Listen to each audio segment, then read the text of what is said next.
भारतीय अंग्रेजी साहित्य ने एक लंबा सफर तय किया है। एक साल पहले रिलीज होने वाली कुछ अंग्रेजी किताबों से लेकर अब हर साल लॉन्च होने वाली हजारों नई किताबें, जिनकी संख्या हर दिन बढ़ती जाती है। 2020 में भारत का पुस्तक बाजार अनुमानित रूप से 739 बिलियन रुपए का है। 9000 से अधिक प्रकाशकों के साथ अंग्रेजी भाषा के प्रकाशन में भारत अमेरिका के बाद दूसरे स्थान पर है। 20वीं शताब्दी में एक विनम्र शुरुआत से स्वतंत्रता के बाद भारत ने 2010 में 21,600 नए अंग्रेजी टाइटल प्रकाशित किए। फ्रेंड्स, आज हम आपके बीच लेकर आए हैं ऐसी टॉप 10 इंडियन बुक्स की लिस्ट जो दुनिया में सबसे ज़्यादा बिकने वाली लिस्ट में शामिल है। आप किताबें पढ़ने के शौकीन हैं या नहीं, मगर आपको ये किताब ज़रूर पढ़नी चाहिए, तो बने रहिए हमारे साथ वीडियो के लास्ट तक। I am Ishita Mehra and you are watching Bookbaaz. If you had not subscribed our channel, please do subscribe and don't forget to press the bell icon so you can get our all updates. तो चलिए शुरुआत करते हैं। हमारी list की पहली book है the blue umbrella. The blue umbrella 1980 का भारतीय उपन्यास है जो रस्किन बॉन्ड द्वारा लिखा गया है।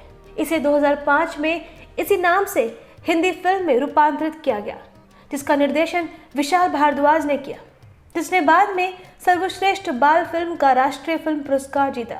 इस नॉवल को रूपा पब्लिकेशन ने पब्लिश किया है।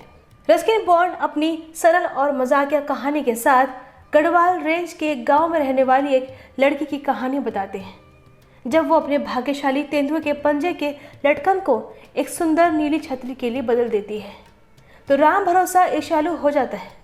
2005 में इसे उसी नाम से एक हिंदी भाषा की फिल्म में रूपांतरित किया गया था, जिसने सर्वश्रेष्ठ बाल फिल्म का राष्ट्रीय फिल्म पुरस्कार भी जीता था। नंबर 2 पर है द व्हाइट टाइगर। 318 पेज के इस नॉवल को 2008 में एटलांटिक बुक्स यूके और हार्पर कॉलिंस इंडिया ने पब्लिश किया है। द व्हाइट टाइगर भारतीय लेखक अरविंद अडिगा का उपन्यास है।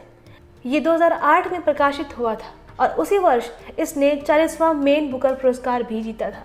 नायक के रूप में बलराम हलवाई के साथ अरविंद अडिगा हमें बलराम की अपनी शर्तों में हुक या अपराध द्वारा सफलता खोजने की यात्रा के माध्यम से ले जाता है। पूरी तरह से मनोरम कथा के साथ द व्हाइट टाइगर को एक बार शुरू करने के बाद अलग रखना मुश्किल है। इस उपन्यास के लिए अरविंद को बुकर पुरस्कार भी मिला। Moreover, Netflix has adapted a film with the same name. Number 3 पर है विटनेस द नाइट। किशोर देसाई लिखित इस नॉवल को सिमोन एंड सिचेस्टर ने 2012 में पब्लिश किया है और इसमें 304 पेज है। भारत के मूल में एक मामूली समुदाय में एक छोटा बच्चा एक कोंडो के अंदर एक बिस्तर से जुड़ा हुआ पाया जाता है, जहां 13 व्यक्ति मृत पड़े होते हैं। सेक्सिज्म के मुद्दे को चित्रित करने वाली अंधेरे और जटिल कहानियों के साथ किशोर देसाई हमें अपने उपन्यास में तल्लीन रखती हैं। विटनेस द नाइट को 2011 में कोस्टा फर्स्ट नॉवल अवार्ड से सम्मानित किया गया था। नंबर 4 पर है शांताराम। 936 पेज के इस नॉवल को स्क्राइब पब्लिकेशन ने 2003 में पब्लिश किया है। इस बुक को ग्रेगरी डेविस रॉबर्ट्स ने लिखा है।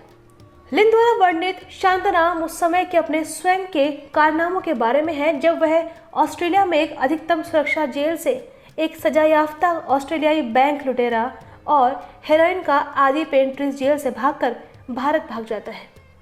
80 के दशक की शुरुआत में बॉम्बे में उथल पुथल भरे जीवन के विषय चित्रण के लिए कई लोगों द्वारा उपन्यास की सराहना की जाती है। मुंबई की भीड़ भाड़ वाली सड़कों पर झूठे पासपोर्ट के साथ वो छिप जाता है। यानी शांताराम उस लेखक के जीवन पर आधारित है जिसे एक बैंक लूटने का दोषी पाया गया और जो भारत भाग गया। नंबर 5 पर है ग्रेट इंडियन नॉवल। 384 पेज में सिमटा the great Indian novel Shashi Tharoor का व्यंग्य उपन्यास है, जिसे पहली बार 1998 में वाइकिंग प्रेस द्वारा प्रकाशित किया गया था। ये एक काल्पनिक काम है जो भारतीय महाकाव्य महाभारत की कहानी को रिटेल करता है। ये पुरस्कार विजेता अंतर्राष्ट्रीय स्तर पर प्रशंसित उपन्यास शशि थरूर की उत्कृष्ट कृति है। इसमें महाकाव्य महाभारत की पुनर्रचना है। प्रफुल्लित करने वाले व्यंग्य और वाक्यों के उपयोग के साथ ग्रेट इंडियन नॉवल स्वतंत्रता के माध्यम से भारतीय संघर्ष का दस्तावेजीकरण करता है। नंबर 6 पर है Jaya. High above the sky stand स्वर्ग paradise abode of the gods. Still above is Vaikuntha heaven, abode of God. 349 page की इस बुक को पेंगुइन पब्लिकेशन ने 2010 में पब्लिश किया है। प्रसिद्ध लेखक और तुलनात्मक पौराणिक कथाकार देवदत्त पटनायक पौराणिक कथाओं की शैली को घेरने वाले रहस्यवाद की हवा को हटाने में सफल रहे हैं और इसे जनता के लिए और अधिक सुलभ बना दिया है। जया महाकाव्य भारत की सबसे दिलचस्प और सरल रिटेलिंग है। इसकी सादगी ही इसे जनता के बीच हिट बनाती है। ये एक भारतीय लेखक द्वारा लिखी गई अब तक की सबसे अधिक बिकने वाली पुस्तकों में से एक है। नंबर 7 पर है क्लियर लाइट ऑफ डे।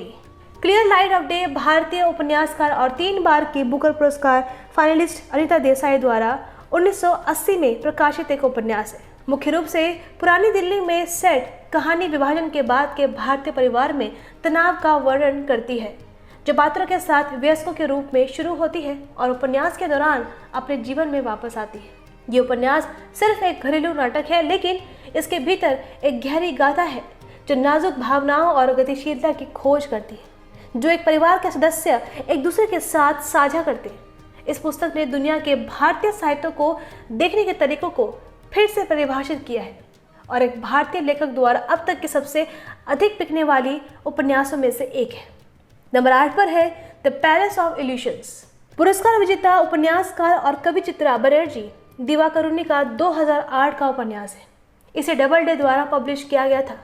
उपन्यास हिंदू महाकाव्य महाभारत का एक प्रतिपादन है, जैसा कि द्रौपदी के दृष्टिकोण से बताया गया है, अर्थात पितृसत्तात्मक दुनिया में रहने वाली एक महिला का। महाकाव्य महाभारत की एक और पुनर्कथन इस उपन्यास में एक बहुत ही रोचक कथाकार है।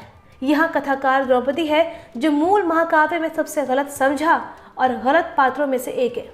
ये पुस्तक उनके दृष्टिकोण और भावनाओं पर प्रकाश डालती है और कहानी को एक अलग और अधिक सहानुभूतिपूर्ण कोण से देखने में हमारी मदद करती है। नंबर 9 पर है मालगुडी डेज। लघु कथाओं का ये संग्रह पहली बार 1943 में प्रकाशित हुआ था और अब तक के सबसे पसंदीदा संग्रहों में से एक रहा है। 150 पेज की इस बुक को इंडियन थॉट पब्लिकेशन ने पब्लिश किया था। भारत में एक भी व्यक्ति ऐसा नहीं है जो आर.के. नारायण की उत्कृष्ट कृति मालगुडी डेज के बारे में नहीं जानता। यह काल्पनिक शहर मालगुडी में स्थापित हार्दिक और दिलचस्प कहानियों का एक सेट है। हालांकि जब ये पुस्तक पहली बार 1943 में प्रकाशित हुई थी तो ये केवल 230 प्रतियां ही बेच पाई थी, लेकिन जल्द ही बिक्री ने गति पकड़ ली और अब यह पुस्तक अब तक के सबसे अधिक बिकने वाले उपन्यासों में से एक है। नंबर 10 पर है गोदान। ये पहली बार 1936 में प्रकाशित हुआ था और इसे आधुनिक भारतीय साहित्य के सबसे महान हिंदी उपन्यासों में से एक माना जाता है। सामाजिक आर्थिक अभाव के साथ साथ गांव के गरीबों के शोषण पर आधारित उपन्यास प्रेमचंद का अंतिम पूर्ण उपन्यास है। ये ज्ञात है कि विभिन्न संस्करणों में अब तक लगभग 46 मिलियन प्रतियां बिक चुकी है।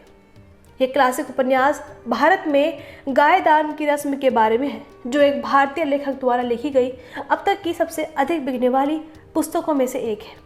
तो फ्रेंड्स, उम्मीद है कि जानकारी आपको पसंद आई होगी और वीडियो को ज़्यादा से ज़्यादा शेयर करें ताकि बाकी लोगों को भी दुनिया के बेहतरीन साहित्य के बारे में जानकारी मिल सके। शुक्रिया।